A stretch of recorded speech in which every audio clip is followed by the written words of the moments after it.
Terima kasih kelompok yang kedua ya. Sangat seru sekali dengan ada pertanyaan dari Uyen ya. Ya seperti itu ya. Mungkin nanti di kelompok ketiga juga ada pertanyaan, 2 pertanyaan atau 3 pertanyaan silakan. Silakan bukan hanya dari moderator ya. Pertanyaannya dan lalu juga silakan. Silakan untuk kelompok yang ketiga silakan maju ke depan biar kita nanti pelajaran harus tampil soalnya. Nanti tampil untuk siap.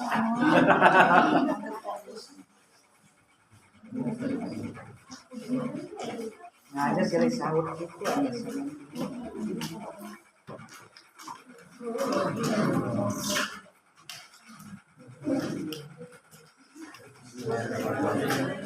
Assalamualaikum warahmatullahi wabarakatuh. Selamat pagi dan salam semangat untuk Bapak Ibu hebat dimanapun berada. Apa kabar hari ini? Baik. Kalau misalkan saya menjawab apa kabar hari ini, Bapak Ibu semua bisa luar biasa.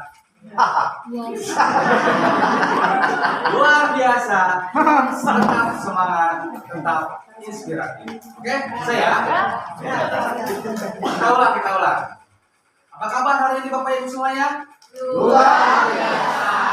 Tetap semangat, tetap inspiratif. Tepuk tangan ya.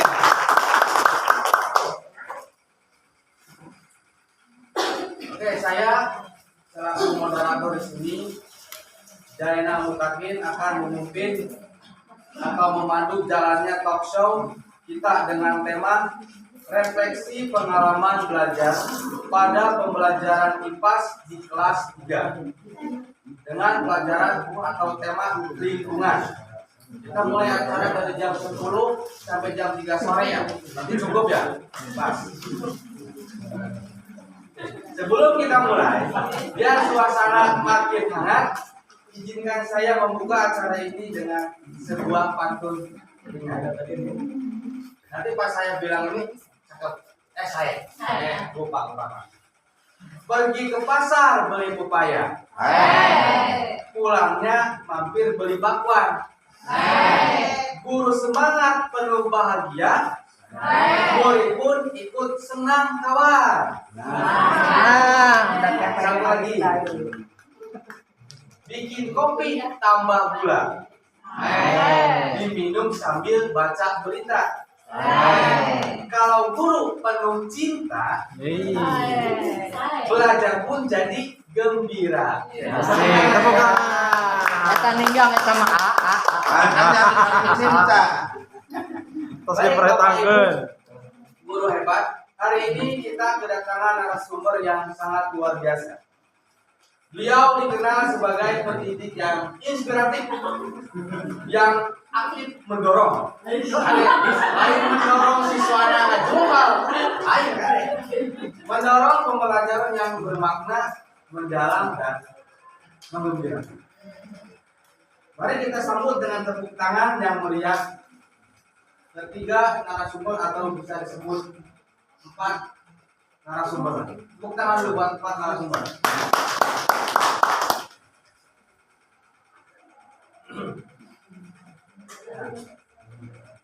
Narasumber yang pertama itu adalah Ibu Epi, yang kedua Ibu Lois, ketiga Pak Bambang, dan keempat Elvi Kamala. Nyanyi. Oke, berarti langsung saja kita menuju ke pertanyaan pertama tentang refleksi pengalaman belajar. Oke. Menurut narasumber, apa arti sesungguhnya dari konsep pembelajaran menyerap?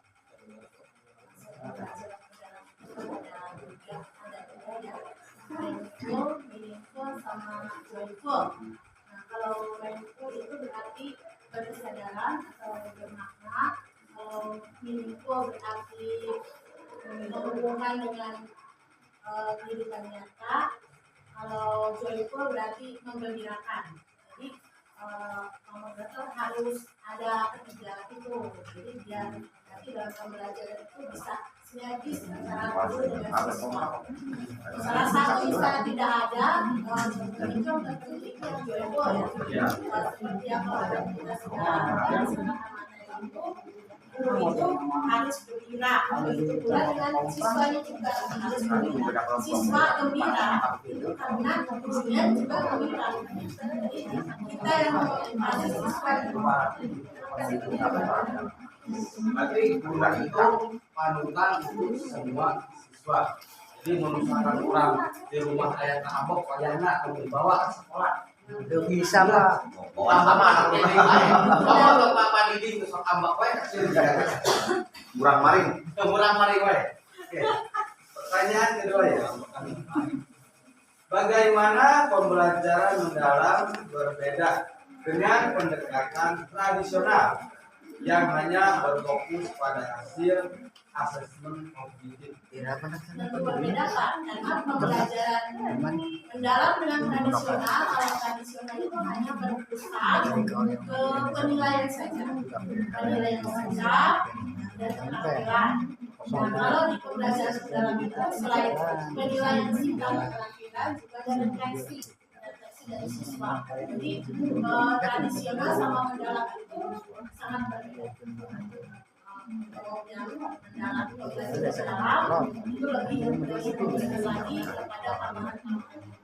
Jadi kalau tradisional itu sudah lama lah, kita hilangkan cuma ada penamaan itu lebih mendalam lagi.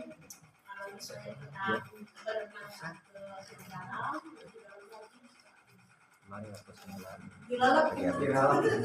Berarti mungkin di sini ya buat Bapak Ibu semua, buat pembelajaran tradisional mungkin sudah bisa ada, kita ambil ke modern kayak Mbak Ulang apalagi CBSA.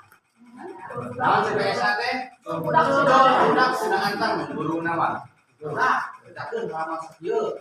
Bapakna aya tugasna rapat. Nah, ini kamu itu bari ini kade.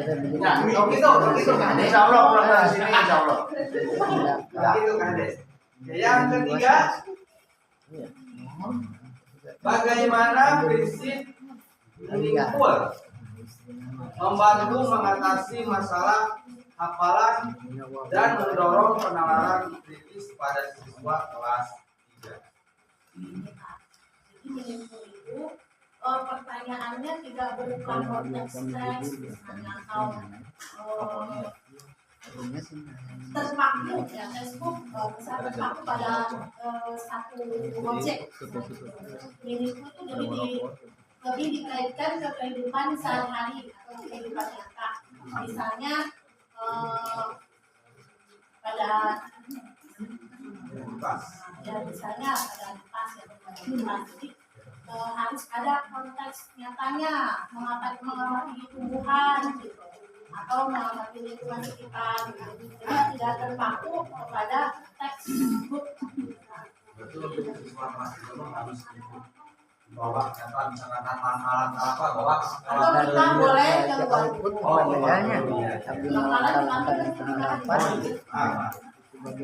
Yang keempat, sebutkan perbedaan kunci antara asesmen dalam pembelajaran mendalam dengan asesmen sumatif biasa. Asesmen pada pembelajaran mendalam itu mencakup asesmen proses yang di dalamnya ada kerjasama dengan tanya jawab langsung dan harus ada tanggung jawab juga dari siswa. Terus ditambahkan dengan refleksi, Pak. Itu refleksi itu sangat penting pada nanti akhir pembelajaran. Jadi kalau misalnya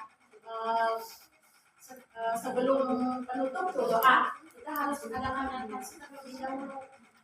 Misalnya berupa poin atau misalnya bagaimana pembelajaran hari ini, cukup puas, apa puas, apa sedang, gitu. Jadi siswa nanti bisa menilai sendiri itu bagaimana pembelajaran hari ini. Kalau pembelajaran dengan asesmen sumatif biasa itu perbedaannya hanya di refleksi biasa, di refleksinya aja. Kalau asesmen sumatif itu berupa pertanyaan aja. Pertanyaan yang mencakup tentang pembelajaran tersebut. Nah, yang sampai di itu. Berarti narasumber yang kedua. Ya, pertanyaan pertama, dalam rubrik penilaian aspek refleksi diukur, bagaimana ini memperkuat prinsip ukur?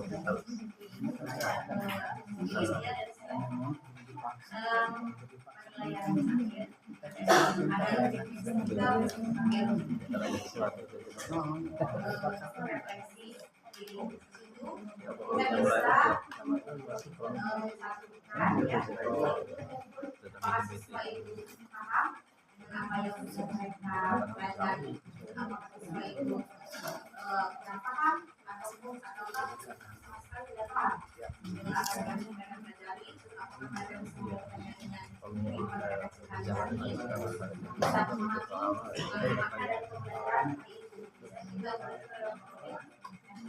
ya dari penilaian kita tahu paham apakah sudah mulai paham atau tidak Juga bisa. Selanjutnya tidak perlu kurang. Kurang. Datang aja ya.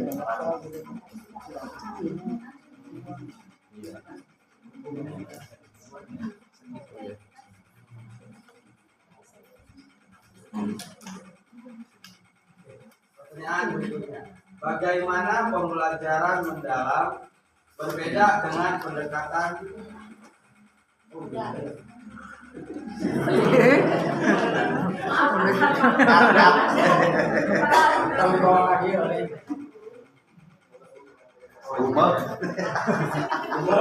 Selanjutnya, bagaimana guru menerapkan prinsip joyful atau menyenangkan dalam kegiatan ini pembelajaran? kalau siswa ya khususnya di kelas bawah itu biasanya kan mereka juga masukkan padu, apalagi kalau kita pakainya metode ceramah ya, kalau kita pakai ceramah itu tentunya mereka pasti sudah ikutlah mau sendiri atau jalan-jalan ke kelas itu agar suasana kondusif, agar juga kondisi yang itu atau menyenangkan dalam pembelajaran misalnya ada game ya, bisa dimasukkan pembelajaran yang itu apa bisa dikemas dalam bentuk game atau misalnya kita juga ada ice breaking ya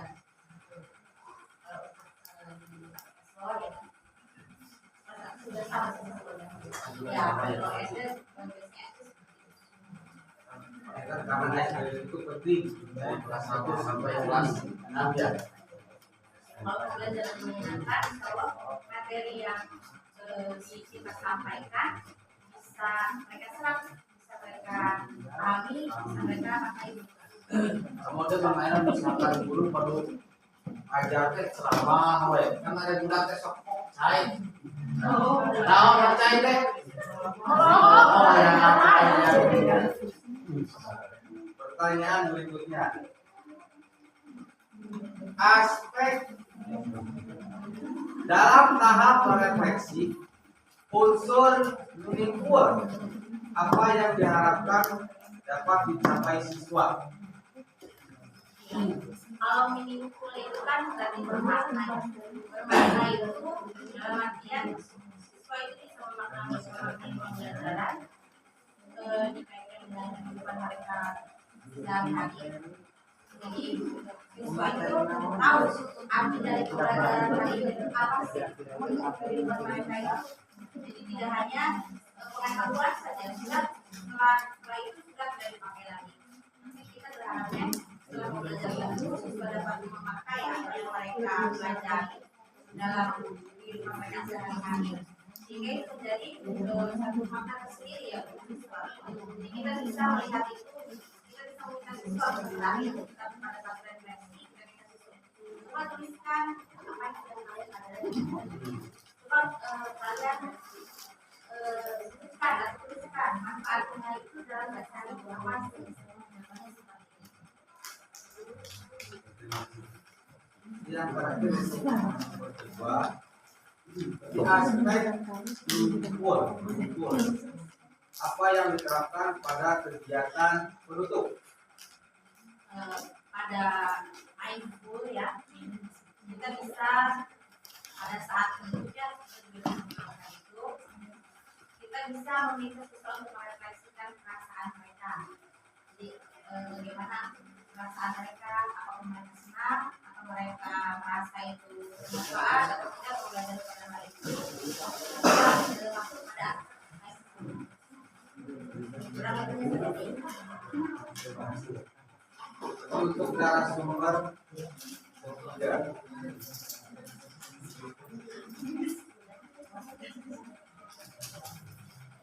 Untuk Pak Bambang. Pertama, apakah penggunaan RKS merupakan cara yang meaningful untuk mengukur pemahaman? Ya, karena penggunaan kembali kerja siswa LKS dapat menjadi cara yang mengukur atau bermakna untuk mengukur pemahaman siswa. LKS juga bisa berpotensi untuk mengukur pemahaman secara bermakna ketika diraskan berbasis aktivitas dan tulisan, yaitu LKS yang verifikasi matematik dan soal-soal hafalan yang LKS yang efektif mendorong siswa untuk mencari dan mengelola dan mengolah informasi secara mandiri. Bapak Ibu, untuk di sekolah Bapak Ibu yang masih menggunakan RKS ada? Ada ya? Harus kreatif kurang kalau misalkan kurang kalau dapat Pak tos capek ada nulis daripada RKS ayah tapi udah beberapa kali sekarang nulis ngerjakeun RKS ayah udah ngerjakeun tak nulis oke sarua bae cara ngerjakeun bener ya Bapak Ibu bener enggak? Berikutnya apakah kopi? Bagaimana guru memanfaatkan teknologi digital atau infokus untuk mendukung pembelajaran Joyful? Guru bisa memanfaatkan proyek digital atau infokus merupakan cara yang sangat efektif untuk mendukung pembelajaran agar siswa tidak jenuh dalam belajar di ruangan kelas. Misalnya dengan menonton kartun tapi berbasisnya pendidikan. Tetapi kalau kita menggunakan infokus atau media pembelajaran teknologi, kadang-kadang siswa tersebut itu cepat bosan dan jenuh, apalagi hanya pembelajarannya menulis dan menerangkan, apalagi sudah metode ceramah.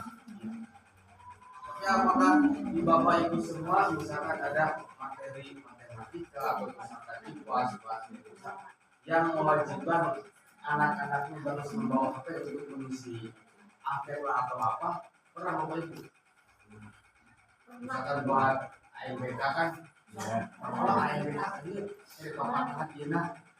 Nah itu kan salah satu bentuk digitalisasi terhadap ke anak murid kita supaya apa kalau misalkan ayeuna HP mana kayak poin gitu. Jadi kayak naon? Rombok mah kelebet. Oh, Allah itu mah. Terakhir, bagaimana guru mengaitkan pembelajaran dengan dimensi keimanan dan ketakwaan? Kopi lulusan secara diimpul. Guru akan mengaitkan pembelajaran dengan guru akan mengaitkan yaitu mengaitkannya dengan keimanan dan ketakwaan kepada Tuhan yang Maha Esa. Karena itu adalah salah satu elemen profil belajar Pancasila.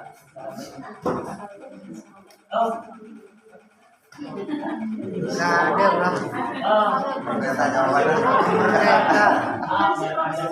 Baca poinnya. Saking semangatnya jadi pelabaran.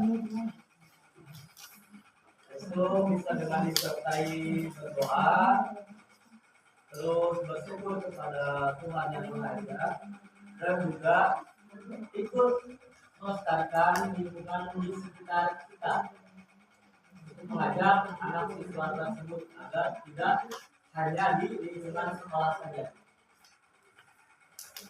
Walaupun gurunya kreatif. Tangan untuk narasumber kita semua. Kirim bukan. Tahu sih ayat bukan Wah, luar biasa ya. Jadi memang kunci utamanya ada pada bagaimana kita menciptakan suasana belajar yang menggugah rasa ingin tahu siswa, bukan hanya menuntut hasil belajar semata. Jadi mana bisa tidak perlu 2 kali 3 benar bisa lebih sekali. Ada tahu itu berapa dulu ngajar tuh hiji-hiji lekena. Tidak terasa waktu kita sudah di penghujung acara. Nah, dari talkshow ini kita belajar bahwa pembelajaran bermakna tidak harus selalu unik. Yang penting adalah menghadirkan pengalaman belajar yang menyentuh hati dan memantik semangat siswa untuk terus berkembang. Untuk selanjutnya mungkin ada pertanyaan dari Bapak Ibu semua. Oke, tidak ada, terima kasih. Waktu sudah habis. Oh ya. Tapi ya, setengah jam ya. Kaget tarik napas.